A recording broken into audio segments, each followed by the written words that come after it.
Tadi kami mengutip juga bahwa seharusnya pernyataan ahli seharusnya bahwa pelarangan itu juga melalui proses due process of law, gitu ya ahli kalau tidak salah. Terkait dengan hal tersebut, maka pertanyaan kami selanjutnya adalah dalam perspektif ahli sebagai ahli konstitusi, apakah tepat proses pembubaran sebuah organisasi masyarakat atau pencabutan izin atau apa disebutnya dengan pelarangan itu, apakah tetap tepat kalau tidak dilakukan melalui proses pengadilan, ataukah itu memang harus melalui proses pengadilan? Iya,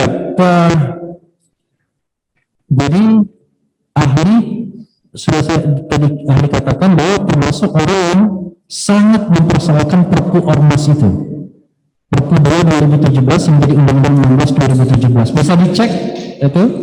Ahli termasuk yang sangat mempermasalahkannya, bahkan menulis, berkomentar dan lain sebagainya, karena kita ini adalah negara yang berdasarkan atas hukum atau konstitusional demokrasi, negara demokrasi yang berdasarkan atas hukum. Harusnya tindakan-tindakan, apalagi tindakan tersebut merupakan hukuman ya, yang kuat, yang berat terhadap kebebasan yang diberikan oleh konstitusi misalnya, maka tidak boleh sembarangan, harus melalui due process of law. Hanya memang masalahnya adalah ahli sendiri juga bingung kalau kita misalnya menerapkan suatu kasus. Ini yang menyebabkan organisasi ini tidak boleh itu, atau karena dia tidak dapat memperpanjang pendaftaran, atau karena SKB. Karena pernyataan dari penguasa negeri ini kan beda-beda. Ada yang mengatakan bahwa ya dengan sendirinya otomatis, ya kan, secara de jure katanya bahwa organisasi ini sudah ilegal.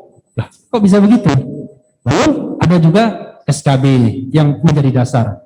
Jadi dari hal ini saja ahli mengatakan, apalagi prosesnya ahli tahu betul, prosesnya juga tidak sesuai dengan undang-undang yang dibuat sendiri, walaupun ahli sendiri mengatakan undang-undang itu juga melanggar konstitusi dan harusnya menjadi pertimbangan hakim ketika menerapkannya dalam kasus konkret. Karena begini,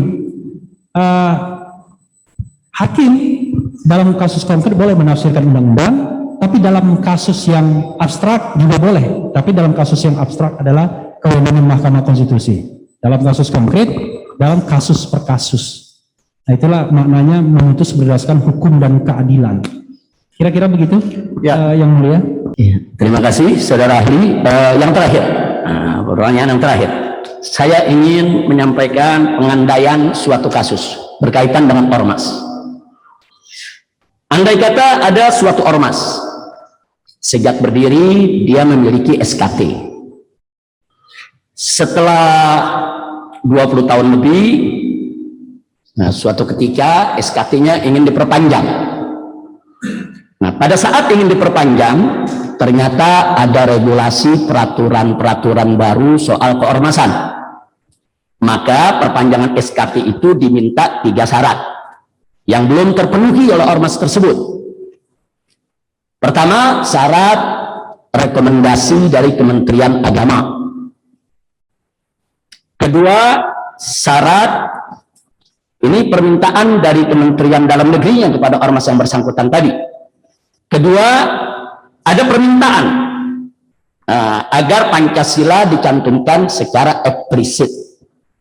Walaupun itu sebetulnya bukan syarat, tapi ada permintaan dari Kementerian Dalam Negeri kepada ormas tersebut. Kemudian yang ketiga, diminta dalam anggaran dasarnya harus ada pasal tentang penyelesaian sengketa.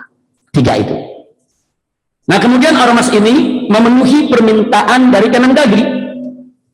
Mulailah menghubungi Kementerian Agama. Kemudian Kementerian Agama mengirim peneliti mendatangi ormas tersebut, mengumpulkan para pendiri maupun para pengurusnya, kemudian dilaksanakan dialog dari pasal ke pasal, dari ayat ke ayat, dari anggaran dasar yang dimiliki oleh organisasi tersebut. Singkat cerita, Kementerian Agama sampai pada kesimpulan bahwa ormas tersebut dengan anggaran dasar yang dimilikinya tidak bertentangan dengan Pancasila, dan dikeluarkanlah rekomendasi sesuai permintaan Kementerian Dalam Negeri. Kemudian syarat yang kedua, dalam rangka untuk memenuhi permintaan Kementerian Dalam Negeri, ormas ini sampai menggelar munaslup karena perubahan anggaran dasar harus lewat munas. Begitu munaslup digelar, maka keinginan Kementerian Dalam Negeri dipenuhi, Pancasila dicantumkan secara eksplisit di dalam anggaran dasar. Nah, kemudian tentang pasal penyelesaian sengketa pun juga dicantumkan sesuai permintaan Kemendagri. Begitu sudah selesai, semua syarat dipenuhi, dibawa Kemendagri, tiba-tiba ormas tersebut dibubarkan. Padahal syarat-syarat sudah dipenuhi. Nah, yang ingin saya tanyakan kepada saudara ahli, terus terang saya bingung begitu. Melihat ada kejadian ormas seperti itu, saya bingung. Saya tadi juga melihat saudara ahli ada mengatakan ada beberapa penerapan hukum yang saudara ahli juga bingung. Nah, saya ingin bagaimana supaya tidak bingung, bisa memahami kejadian ini. Terima kasih. Ya, ini orang bingung tanya kepada orang bingung juga. Jadi Pak, terus terang yang mulia, saya termasuk orang yang ingin tertib hukum. Jadi kalau kita bicara tersebut, kita harus lihat hukum-hukum positif yang berlaku. Bayangkan di dalam kejadian di Republik ini, hukum positifnya saja tidak diikuti, bayangkan, apalagi keadilannya. Jadi kita harus katakan misalnya begini, Perpu Ormas itu, Perpu nomor 2 2017 yang menjadi Undang-Undang nomor 16 2017 memberikan hak kepada katakanlah eksekutif untuk mengakhiri keberadaan ormas dengan cara macam-macam, mencabut SKP-nya, kemudian mencabut status badan hukumnya, dan kemudian disertai dengan deklarasi bahwa ormas tersebut dibubarkan. Kira-kira begitu. Hukum yang seperti itu saja ahli mengatakan harusnya tidak diterapkan. Nah, tapi katakanlah karena ini sudah menjadi hukum positif diterapkan. Tapi jangan lupa di situ itu ada juga proses, mulai dari peringatan, kemudian penghentian kegiatan. Jadi ada proses, ada prosedurnya. Yang saya tahu bahwa prosedur itu dipersingkat, dipermudah dibandingkan Undang-Undang nomor 17 2013. Itu saja tidak diikuti. Itu satu. Yang kedua, kalau tadi ahli mengatakan bingung, memang kalau kita bicara tentang misalnya pembubaran sebuah ormas, harus jelas alasannya apa. Ormas tersebut dibubarkan. Mungkin karena ahli tidak melihat atau membaca persis SK tersebut, walaupun sudah baca berkali-kali juga, ya ahli tidak menemukan alasan material bahwa organisasi tersebut kemudian harus dinyatakan sebagai organisasi terlarang.